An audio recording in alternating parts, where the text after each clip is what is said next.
आज का वचन पहला तीमोथी अध्याय 6 और 1 से। जितने दास ताके जुए के नीचे हैं, वे अपने अपने स्वामी को बड़े आदर के योग्य जाने, ताकि परमेश्वर के नाम और उपदेश की निंदा ना हो। जिनके स्वामी विश्वासी हैं, उन्हें वे भाई होने के कारण तुच्छ न जाने, वरन उनकी और भी सेवा करें, क्योंकि इससे लाभ उठाने वाले विश्वासी और प्रेमी हैं। इन बातों का उपदेश किया कर और समझाता रह।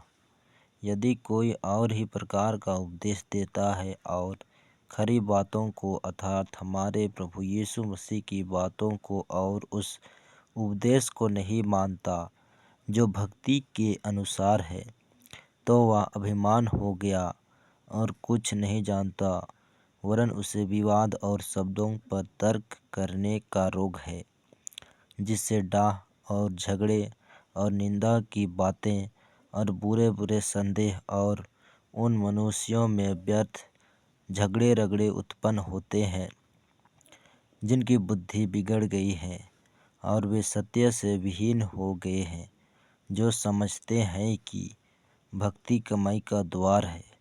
पर संतोष सहित भक्ति बड़ी कमाई है, क्योंकि ना हम जगत में कुछ लाए हैं और ना कुछ ले जा सकते हैं। यदि हमारे पास खाने और पहनने को हो तो इन्हीं पर संतोष करना चाहिए। पर जो धनी होना चाहते हैं, वे ऐसी परीक्षा और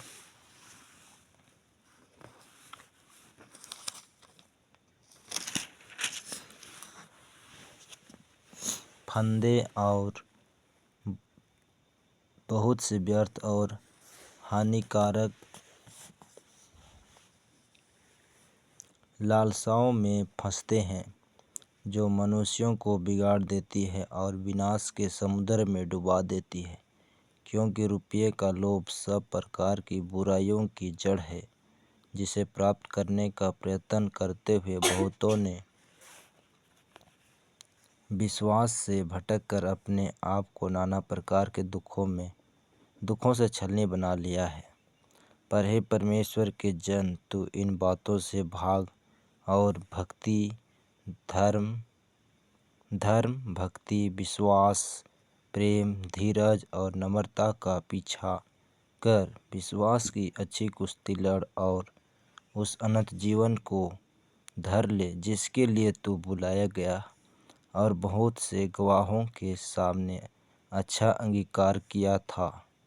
मैं तुझे परमेश्वर को, जो सबको जीवित रखता है, और मसीह यीशु को गवाह करके, जिसने पुन्तियुस पिलातुस के सामने अच्छा अंगीकार किया, यह आज्ञा देता हूँ कि तू हमारे प्रभु यीशु मसीह के प्रकट होने तक इस आज्ञा को निष्कलंक और निर्दोष रख,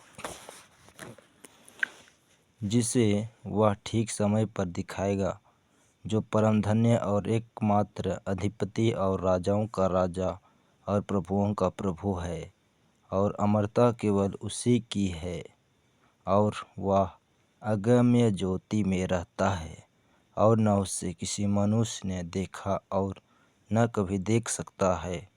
उसकी प्रतिष्ठा और राज्य युगानुयुग रहेगा। आमीन।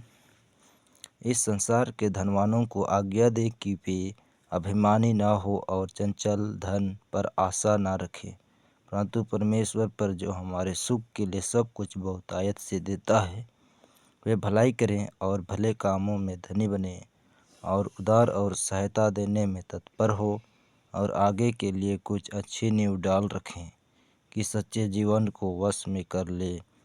आमीन। इस वचन के द्वारा परमेश्वर सभी को आशीष करे।